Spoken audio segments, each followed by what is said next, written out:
हमें बीमार से नहीं लड़ना है, बीमारी से लड़ना है। क्या एक डर सता रहा है कि क्या होगा अगर सरकार बात नहीं सुनती है तो? Trust the people of this country and the rest will be taken care of. सिर्फ अनशन तोड़ने को कहने के बजाय मैं आप लोगों से विनती करूंगा कि आप भी एक छोटा कदम उठाएं। 20 जुलाई को इतनी बड़ी संख्या में आएं। उनको रोज सुबह देखते हैं, थोड़े से और दुबले हो गए हैं, थोड़े से और वीक हो गए हैं, तबीयत खराब है, उनकी अब रिब्स दिखने लग गई हैं। घमंड अनशन नहीं टूटेगा, इस सरकार का घमंड टूटेगा। 20 तारीख को मेरी बात को अभियान। क्या दिल्ली पुलिस इन लोगों को मार्च करने देगी संसद तक? और सरकार किस चीज से डर रही है, या ये सरकार की एरोगेंस है? क्यों कोई कार्रवाई नहीं है सरकार की तरफ से? इंतजार कर रही है कि एक दो लोग शहीद हो जाए, तब वो कहे कि भाई इस आंदोलन की जिम्मेदारी आंदोलनकारियों में, इनकी वजह से शहीद हुए हैं। सीता के पति का नाम ले लेके नीता के पति का काम कर रहे हैं। सरकार को जनता ने चुन के भेजा है, तो सरकार की जिम्मेदारी है कि वो जनता जन भावनाओं का सम्मान करे। युवाओं को नकार के कोई सरकार नहीं चली। आप मेरी बात पे याद करना। ये लोग सिस्टम में 40 साल रहने वाले हैं और इनका पहला स्टेप ही कॉम्प्रोमाइज है। इस आंदोलन की बहुत बड़ी सफलता है कि अब लोग आंख में आंख डालकर सरकार से सवाल कर रहे हैं कि कुर्सी तो है, तुम्हारा जनाजा थोड़ा ही है। अगर कुछ कर नहीं सकते तो छोड़ क्यों नहीं देते। नमस्कार, आदाब। आपके साथ मैं स्मिता शर्मा हूं और आप देख रहे हैं मेरा YouTube station Smita Sharma journalist.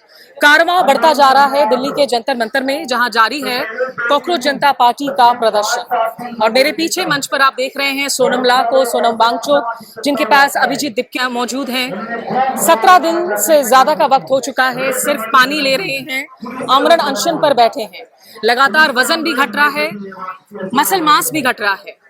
और आज इस मंच पर चंद्रशेखर आजाद नजर आए, चंद्रशेखर रावत, उनके साथ बहुत बड़ी भीड़ आई, तमाम बातें कही। उनको मैंने पूछा कि यहाँ सरकार युवाओं से बातचीत तो छोड़िए, उनको सीधे आतंकवादी करार देने में जुटी हुई है। चंद्रशेखर आजाद ने इस सवाल के जवाब में क्या कुछ कहा और क्या बातें रखी, पहले आपको सुनाते हैं हम।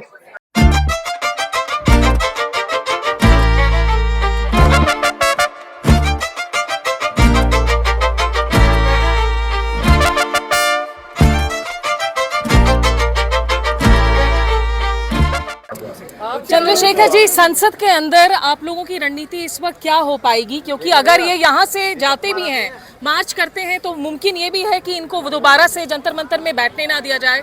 और सरकार किस चीज से डर रही है, या ये सरकार की एरोगेंस है? क्यों कोई कार्रवाई नहीं है सरकार की तरफ से? दोनों चीजों का ध्यान रखेंगे कि धरना स्थल भी हमसे न छीने और हमारा मार्च भी। एक बात।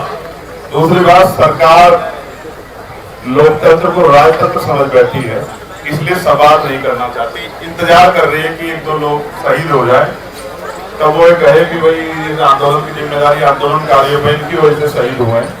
मैं फिर आपसे कहता हूँ, संवाद नहीं टूटना चाहिए। संवाद एक उचित माध्यम है समस्याओं के हल का।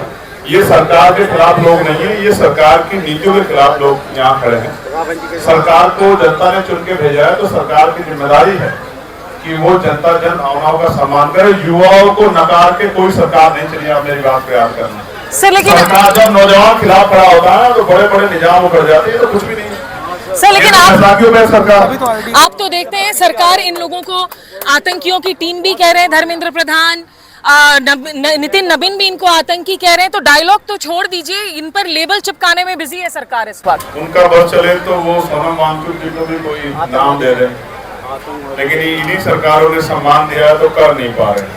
मैं फिर आपसे कह रहा हूँ, जो लड़ेगा उसको ये आरोप सहने के लिए तैयार रहना पड़ेगा। मैं तो बहुत दिन से सह रहा हूँ। अगर आरोपों से डरेंगे तो फिर लड़ नहीं पाएंगे। मजबूत रखो सीना, इतने वार होंगे आपकी पीठ और सीने पे, हर एक वार सहना है और कुछ नहीं कहना, बस अपने आंदोलन को मजबूत करके आगे बढ़ना। उधर अपने तीखे सवाल, व्यंग, सटायर, स्टैंड अप कॉमेडी के लिए जाने जाने वाले कुणाल कामरा, जो सरकार से पंगे लेने में कभी भी पीछे नहीं रहते हैं, वो भी आज इस मंच का हिस्सा हुए और उन्होंने भी लोगों के सामने अपना वक्तव्य पेश किया। कुणाल कामरा ने लोगों को कहा कि मीडिया तो यहाँ से गायब है और जो इंडिपेंडेंट मीडिया आ रही है वो भी कुछ घिसे-पिटे सवाल पूछ रहे हैं। कम से कम सवाल आप सलीके से पूछिए। कुणाल कामरा ने क्या बातें कही, आपको वो भी सुनाते हैं। इसी धंधे में लगे हुए हैं और आपको लगता है जो पेपर लीक से सिस्टम में घुसेगा वो किसकी मदद कर पाएगा? कोई सेफ नहीं है ये एनवायरनमेंट में, कोई भी नहीं। आप सोचिए जो तरह का कॉम्प्रोमाइज हो रहा है एंट्री लेवल पे, ये लोग सिस्टम में 40 साल रहने वाले हैं और इनका पहला स्टेप ही कॉम्प्रोमाइज्ड है, तो ये कैसा देश बनाएंगे? आज मैं बता रहा हूं काफी मुद्दे ये तो मतलब, और पहले मैं आपको बता दूं जो भी समझिए कोई मोदी जी का समर्थक है या भाजपा का वोटर है तो उससे बहुत सहज होकर बात कीजिए, क्योंकि एक चीज हमेशा ध्यान रखिए आप लोग कि भाई हमें बीमार से नहीं लड़ना है, बीमारी से लड़ना है।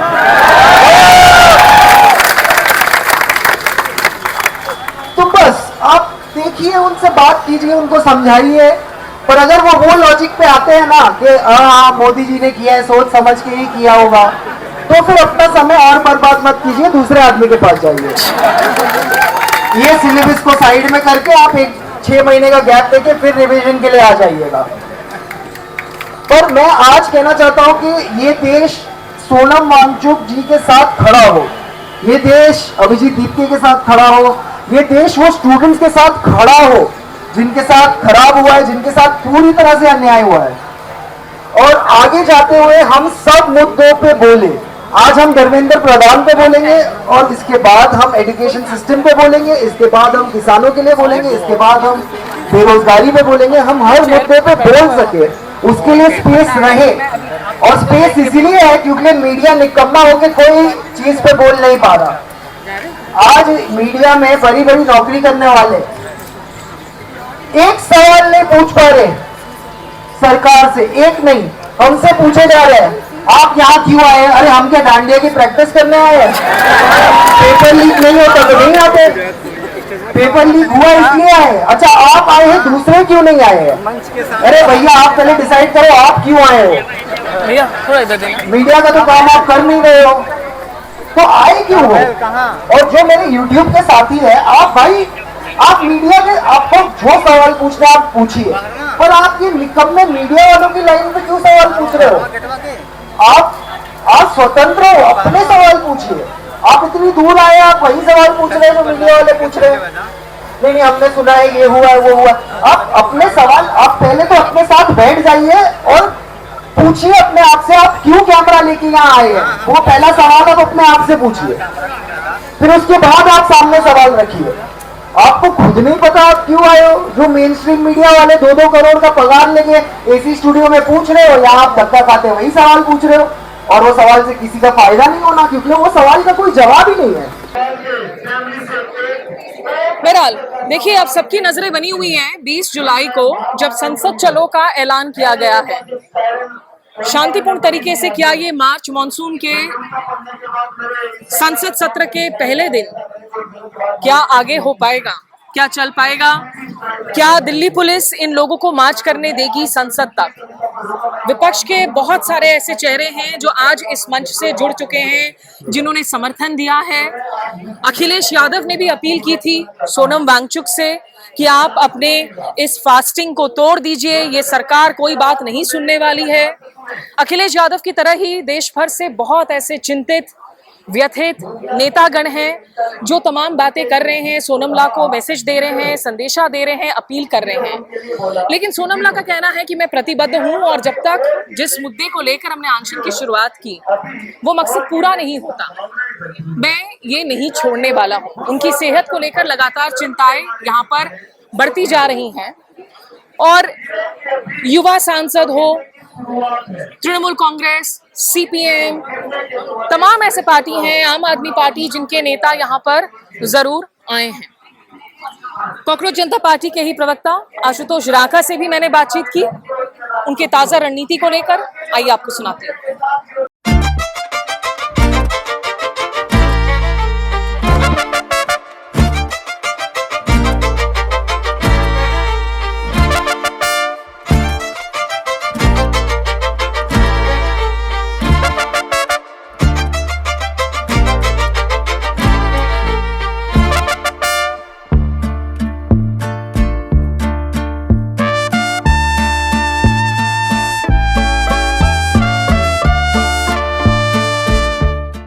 आशुतोष, पहले तो ये बताइए कि जिस दिन से आप लोगों ने प्रोटेस्ट की शुरुआत की और आज लगभग 1 महीना होने को चला है, स्टूडेंट कम्युनिटी किस तरीके से आपके साथ आज जुड़ती चली गई है?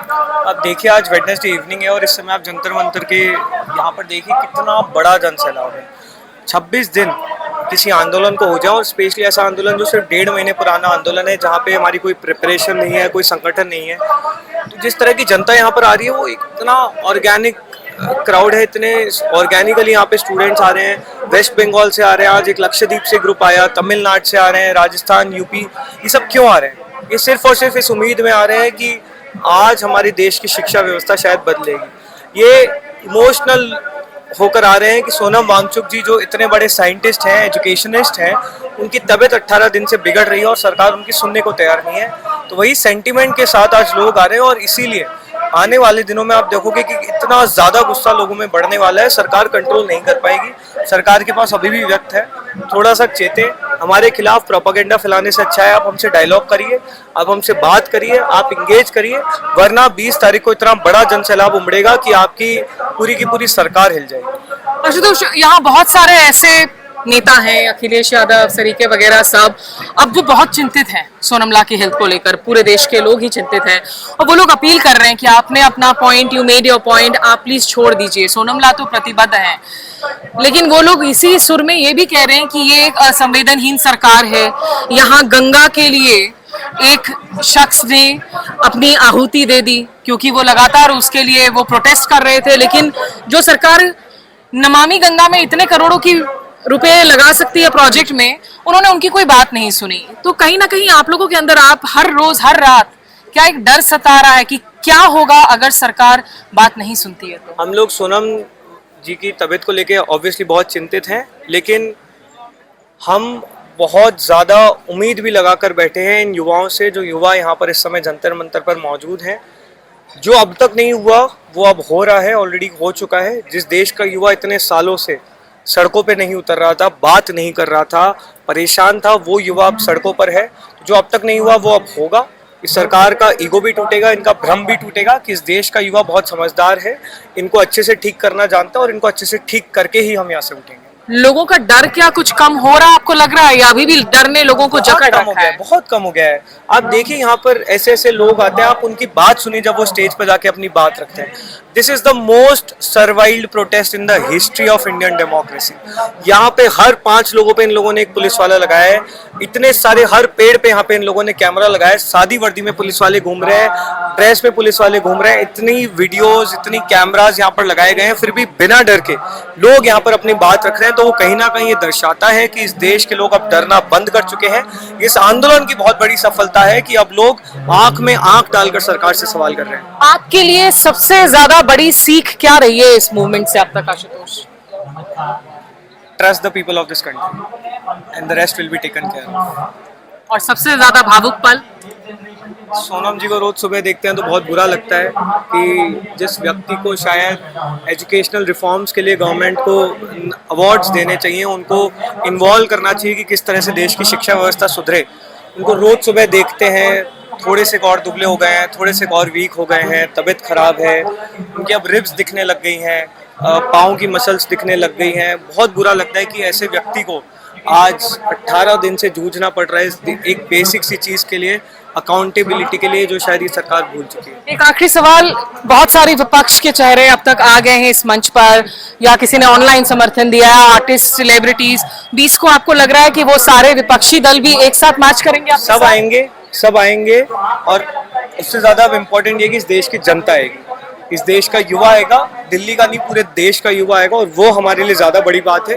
क्योंकि जब आम आदमी खड़ा हो जाता है तो कोई भी सरकार उसके आगे टिक नहीं सकती। वो हमारे लिए ज्यादा जरूरी है, और हमें पूरी उम्मीद है कि 20 तारीख को इतने सारे लोग आएंगे कि सरकार हिल जाएगी। चलिए, उम्मीद पर दुनिया कायम है। लगातार हम लोग बातचीत कर रहे हैं आशुतोष से, दूसरे लोगों से, अभिजीत दिपके से, और बातचीत का ये सिलसिला, कवरेज का ये सिलसिला जारी है। आप हमारे सारे वीडियोस को देख सकते हैं हमारे YouTube पर। दिल्ली के जंतर मंतर पे मैं स्मिता शर्मा। चाहते हो, अगर आपको कोई हत्या करेगा तो उसको जेल होगी, फांसी की सजा होगी, आजीवन सजा होगी, लेकिन अगर भूख हड़ताल में मर गए तो किसी को फर्क भी नहीं पड़ेगा। तो आप भूख हड़ताल का रास्ता छोड़ो, संघर्ष का रास्ता अपनाओ। तो मैंने तो 14 अप्रैल को संघर्ष का रास्ता अपना लिया, भूख हड़ताल तैयार करके, और मैं फिर से मैदान में आया कि बचेंगे तभी तो लड़ेंगे। लेकिन मैं चाहता था कि सोनम भाई जो देश की धरोहर है, एक महान वैज्ञानिक है, पर्यावरण के हैं, उनके जीवन कीमती है। मेरे बहुत सारे संगी साथियों ने कहा कि उनसे कहिए कि वो अनशन तोड़े, लेकिन जब मैं उनसे मिला और मैंने उनकी बहादुरी को महसूस किया तो मैं दिल से कहता हूं कि घमंड, अनशन नहीं टूटेगा, इस सरकार का घमंड टूटेगा। 20 तारीख को मेरी बात को अभियान और आंदोलन होगा। उस आंदोलन में सबसे बड़ा सहयोग हमारा होगा, युवाओं का होगा, और इतना बड़ा आंदोलन होगा कि सरकार जो है संसद में भी घिरेगी और सड़क पे भी घिरेगी, संसद के बाहर भी गिरेगी। इस बात का मैं आपको विश्वास फिर आपको कह दो कि ये आंदोलन जिंदाबाद के लिए है ही नहीं, ये आंदोलन तो संघर्ष का आंदोलन, ये कामयाब हो इसके लिए भी मैं प्रकृति से संतों गुरुओं महान पुरुषों से मंगल कामनाएं करता हूँ। और यहाँ बैठा हर एक आदमी सुरक्षित रहे। मैं सोनम भाई के लिए और अपनी बहन के लिए, नेहा के लिए और तमाम सारे भाइयों के लिए प्रार्थना करता हूँ कि वो स्वस्थ रहे। बस मैं ये अपील करूंगा कि आंदोलन को शांतिपूर्वक रखना, क्योंकि वो पूरी कोशिश करेंगे कि आपके आंदोलन पर कोई सवाल खड़ा हो जाए। जिनके लिए आप लड़ रहे हैं वो नहीं जानते आप उनके लिए लड़ रहे हैं, इसलिए वो घर में चुपचाप बैठे। हर मां चाहती है कि शहीद आजम चंद्रशेखर आजाद जी और सरदार भगत सिंह जी पैदा हों, लेकिन हो पड़ोसी के यहाँ, क्योंकि शहादत देनी जिन्होंने ये बुगुल फूका है, मैं उनका दिल की गहराई धन्यवाद करता हूँ कि उन्होंने जिम्मेदारी उठाई है। ये काम हमारा था, उन्होंने शुरुआत की, हम उनको अकेला नहीं छोड़ेंगे, हम उनके साथ खड़े हर तरीके से। कामयाब होगा आंदोलन, जीतेगा आंदोलन और इस्तीफा भी होगा। मैं प्रधान जी के लिए कहूंगा, धर्मेंद्र प्रधान जी, जो मैंने मंच से भी कहा था कि कुर्सी तो है, तुम्हारा जनाजा थोड़ा ही है। अगर कुछ कर नहीं सकते तो छोड़ क्यों नहीं देते। अगर आपकी नैतिकता ही खत्म होगी है तो कोई क्या कहे आपको कि आप लोगों के मरने का इंतजार कर रहे हैं। जनता आपको भूलेगी नहीं, जनता याद रखेगी आपको, देश भी याद रखेगा, नौजवान भी याद रखेगा। पेपर लीक नहीं होना चाहिए, एनटीए जैसी एजेंसियों की कोई जरूरत नहीं है। फेयर सिस्टम हो, बच्चों के भविष्य पे हमला ना हो, बच्चों के भविष्य का खिलवाड़ ना हो, इसकी जिम्मेदारी सरकार की है। तो जवाब भी सरकार को देना पड़ेगा। किसी दूसरे देश की सरकार से जवाब नहीं मांगा जाता। कोई दूसरे देश के शिक्षा मंत्री इस्तीफा नहीं देंगे, वही देंगे जिनके नेतृत्व में ये हुआ। जब आप सरह लेना चाहते हो कि हम ये पॉलिसी लाए, नहीं एजुकेशन पॉलिसी लाए, तो जो अपराध हो रहा है उसके सरह भी आप ही लो, आप ही लो और आप ही जवाब दो कि इन बच्चों के भविष्य को बर्बाद करने वालों को, जिनकी जान गई है, जिन बच्चों की, उनका जिम्मेदार कौन है।